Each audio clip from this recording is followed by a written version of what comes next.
पिछले क्लास में हम लोग चल रहे थे पूरे एंशियंट प्राचीन बिहार के बारे में हम लोग पढ़ चुके थे।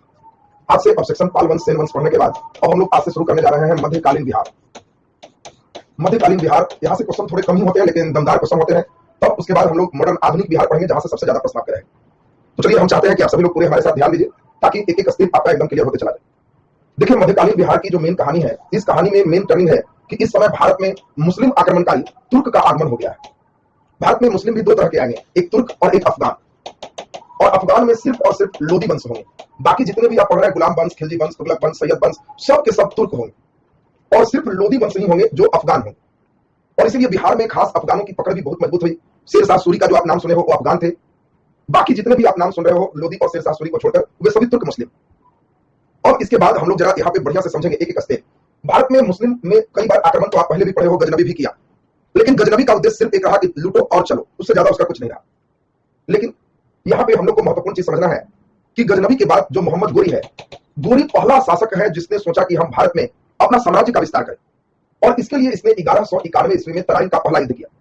लेकिन आप जानते हो पृथ्वीराज चौहान से गोरी हार गया, फिर ये चला गया। और अगले वर्ष ये पूरी तैयारी के साथ आया 1192 में और इसने तराइन का द्वितीय युद्ध लड़ा। और तराइन के द्वितीय युद्ध में मोहम्मद गोरी ने पृथ्वीराज चौहान को बंदी बना लिया और तुर्क ईरान तरफ के क्षेत्र को कहते हैं और उसे ईरान लेके चला गया। और भारत के कुछ क्षेत्रों पर उसने अपना अधिकार कर लिया। और ये जीते हुए क्षेत्रों पर उसने अपना ही एक वफादार गुलाम, सभी लोग जानते हो इसका नाम कुतुबुद्दीन ऐबक, और कुतुबुद्दीन ऐबक को इसने अपना इस क्षेत्र पर केवल इसलिए सौंप दिया कि तुम यहाँ देखभाल करो, प्रशासक रहो। राजा मोहम्मद गोरी है, कुतुबुद्दीन ऐबक उसका प्रशासक है।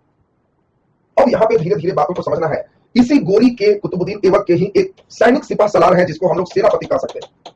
और उस सेनापति का नाम है बख्तियार खिलजी। देखो, बख्तियार खिलजी कोई बहुत बड़ा राजा नहीं है। बख्तियार खिलजी की स्थिति बहुत गरीब स्थिति रही और उसने कुतुबुद्दीन ऐबक और गोरी के यहाँ एक दरबार लगाया, एकदम अकेले आया, ताकत कुछ था और इसीलिए सैनिक में धीरे धीरे अपनी योग्यता से यह सेनापति बन गया। और बख्तियार खिलजी यहाँ से अपना विजय अभियान, गोरी तो अपना उधर का क्षेत्र संभाल रहा ईरान तक, ये अपना विजय अभियान को आगे की ओर बढ़ाया, कुछ सेना लेकर के, ये सोचने के लिए, देखने के लिए कि आगे कैसे कैसे राजा महाराजा हैं, अगर हारने लगेंगे तो भाग आएंगे।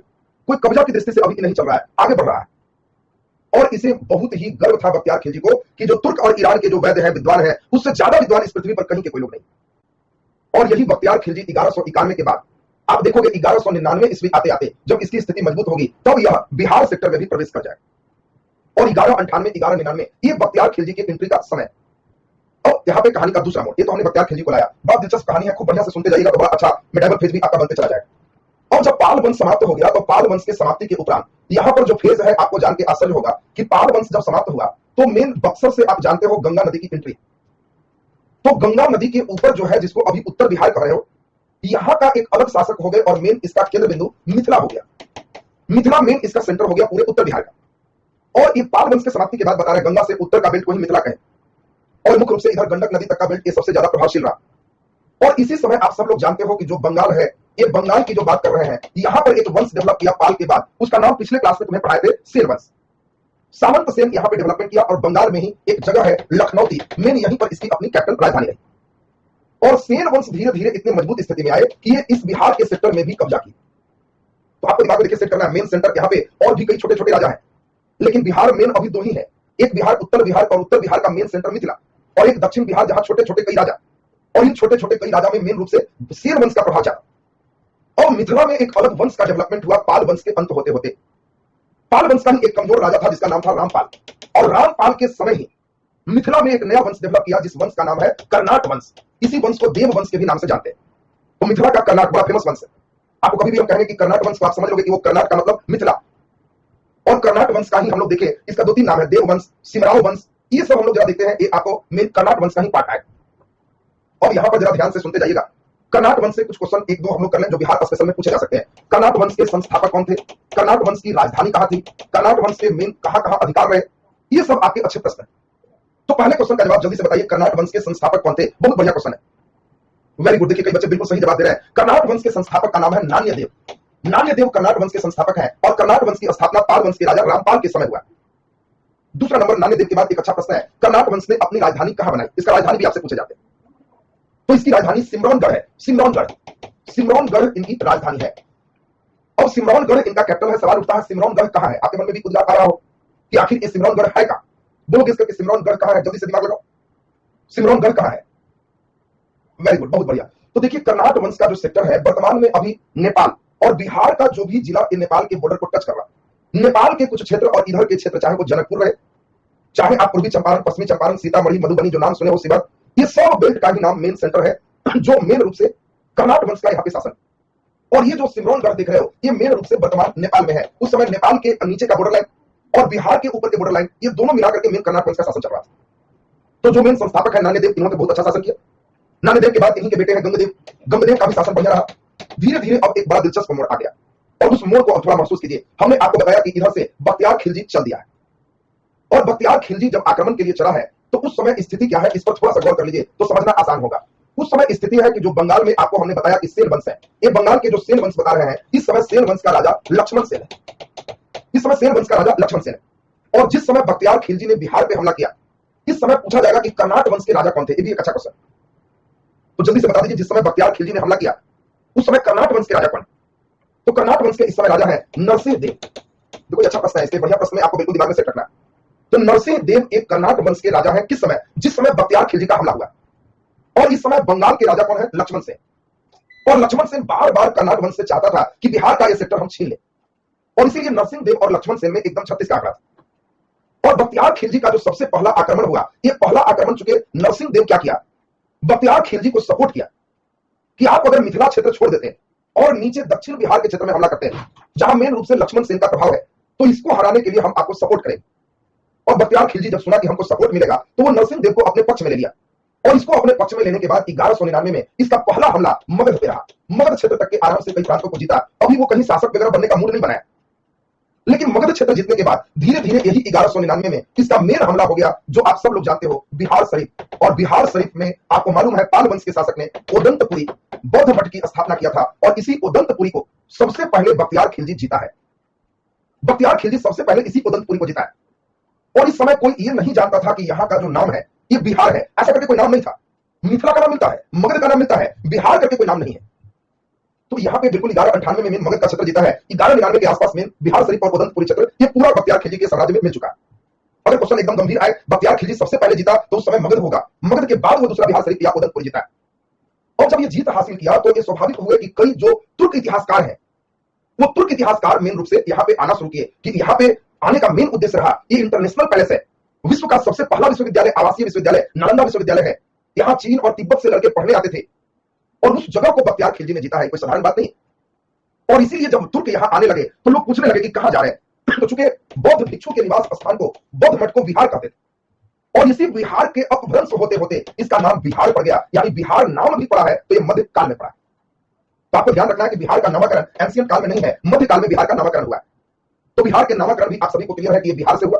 और पहली बार बिहार की चर्चा किस पुस्तक में मिलती है, तो एक बहुत इंपॉर्टेंट फारसी लेखक है, ये फारसी इतिहासकार है। और ये फारसी इतिहासकार ये मुख्य रूप से बख्तियार खिलजी और तमाम के बारे में जानकारी इसी से मिलता है, और इसी के पुस्तक में पहली बार बिहार शब्द की चर्चा हुई। बिल्कुल उज्जवल जी और बाकी जो है देख रहे हैं बिल्कुल सही बता रहे हैं। एक पुस्तक का नाम ब्यूटी जी का भी बिल्कुल सही है। एक पुस्तक का नाम हम लोग जानते हैं तबकाते नासरी।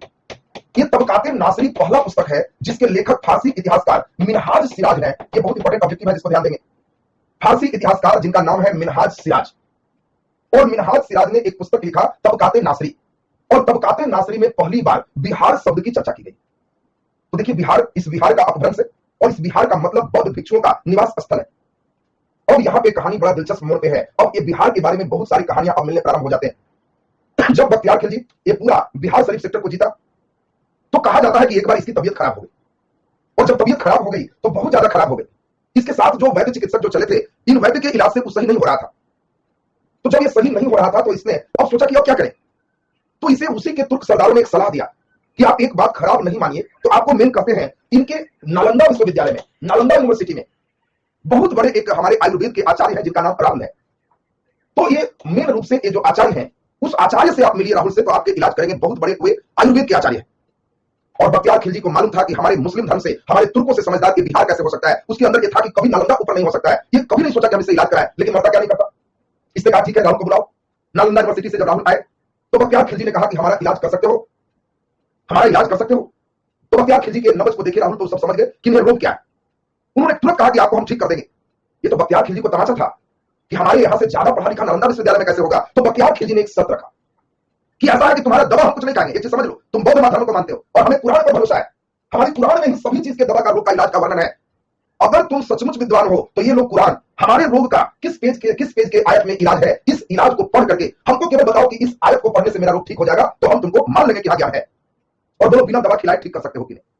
उसने बहुत कठिन चैलेंज है, बताओ रोग पता चल गया, दवा खाने के लिए तैयार नहीं, इसीलिए दवा खाने के लिए तैयार नहीं है कि हम ठीक हो जाएंगे, तो लोग कहेगा कि यार ये तो नालंदा के जो बौद्ध जो विद्वान है वो तुर्कों से ज्यादा विद्वान है, ये तो उनके लिए तमाचा होगा। तो इसीलिए इसने कहा कि हम बिना दवा खाए कुरान द्वारा हमको ठीक करो। और कहा जाता है कि राहुल जो वैद्य थे नालंदा यूनिवर्सिटी के आयुर्वेदाचार्य, उन्होंने इस पुस्तक को अपने घर ले गए और अगले दिन लाए और कहे कि पेज नंबर इतना से इतना की आयत पढ़ी, ये 20 पेज में आपके सारे रोग का जो इलाज है इसी कुरान के आयत में छिपा हुआ है। बख्तियार खिलजी को बड़ा आश्चर्य लगा कि बताओ ये कैसा विद्वान है, इस पेज से इस पेज का कह रहा है कि अध्ययन करिए रोग ठीक हो जाएगा, चलो पढ़ के देखते हैं। और वो 20 पेज डेली पढ़ने लगा और सचमुच उसका रोग सही हो गया। 8 दिन के अंदर उसमें बहुत बड़ा परिवर्तन हो गया और वह ठीक हो गया। और बख्तियार खिलजी जब ठीक हो गया तो उसे बड़ा आश्चर्य हुआ कि आखिर इसने मुझे ठीक कैसे कर दिया, उसे कैसे मालूम चल गया कि कुरान के इसी आयत में पढ़ने से मेरा रोग ठीक हो गया। तो उसने स्पेशली बुलाया और बुलाने के बाद कहा कि आखिर तुमने क्या किया? तो राहुल ने बताया कि मैं कुछ नहीं किया, आपके रोग को तो हम समझ ही गए थे, उसके जो दवा थे हमने इस कुरान के पेज पर लगाया था, इस प्रकार लगाया था कि आप पढ़ने के दौरान जीभ पर हाथ रख के पेज जरूर उल्टेंगे। 20 पेज पढ़ना है तो जब आप उल्टेंगे तो वो दवा ऐसे ही आपके मुंह में चला जाएगा और आपके रोग ठीक हो जाएंगे, और उसी में आप ठीक हो गए। पन्ना में दवा सोचिए लगा हुआ था और उसको पढ़ने के दौरान उसके हाथ में लगे, जिससे उसका रोग ठीक हो गया। और ये चीज बख्तियार खिलजी को बहुत खराब लगा कि बौद्ध भिक्षु इतना तेज, इतना काबिल, ये यूनिवर्सिटी रहना नहीं चाहिए, और नहीं तो हम लोग को पनपने नहीं देगा, ये तो हम लोग से भी बड़ा ज्यादा काबिल है। और इसीलिए लगभग 1200 ईस्वी, कई जगह 1199 भी आपको मिलेगा, कई जगह 12 भी मिलेगा, ऐसे में एक्चुअली 1199 के लास्ट नहीं है। इस समय बख्तियार खिलजी नालंदा विश्वविद्यालय पर हमला करता है और नालंदा विश्वविद्यालय में जितने भी पुस्तक थे, जितने भी पांडुलिपि थे, वो सब बौद्ध धर्म से रिलेटेड था। और ये कभी नहीं चाहता था कि इस्लाम के ऊपर बौद्ध धर्म श्रेष्ठ हो जाए। और बौद्ध की श्रेष्ठता को समाप्त करने के लिए इसने पूरे नालंदा यूनिवर्सिटी में आग लगा दिया, भवन को तोड़ दिए, हजारों विद्यार्थी और हजारों शिक्षक मारे गए। इसमें इतनी किताबें थी कि 3 महीने तक इसके आग का धुआं निकलते रहा। इतने किताब थे नालंदा यूनिवर्सिटी में, उदंतपुरी विश्वविद्यालय में। इसके जलाने का सिर्फ एक कारण रहा, इसका संबंध बौद्ध धर्म से रहा। अब यहां पे आप समझ लीजिए कि ये पूरा नालंदा यूनिवर्सिटी को खाक में बदल दिया। अब यहां से एक अच्छा बिहार स्पेशल के राउंड में थोड़ा सा अच्छा प्रश्न हम चले, क्या यह नालंदा यूनिवर्सिटी को पहली बार नष्ट किया गया? आपको पूछा जाए नालंदा विश्वविद्यालय को कितने बार नष्ट किया गया?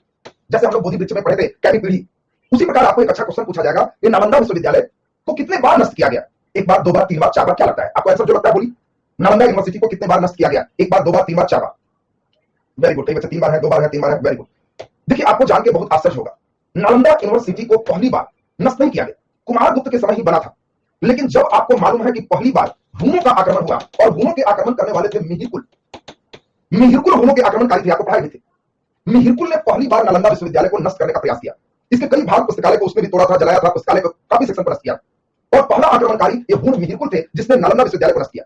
और आप सभी लोग जानते हो हुनों का आक्रमण किसके समय प्रारंभ हुए थे, ये सबको मालूम, सभी को मालूम है। जल्दी से बता दीजिए हुनों के आक्रमण किसके समय प्रारंभ हुए थे, जल्दी से आंसर दीजिए। और हमें लगता है कि सब लोग को बिल्कुल मालूम होगा, अस्कंदगुप्त।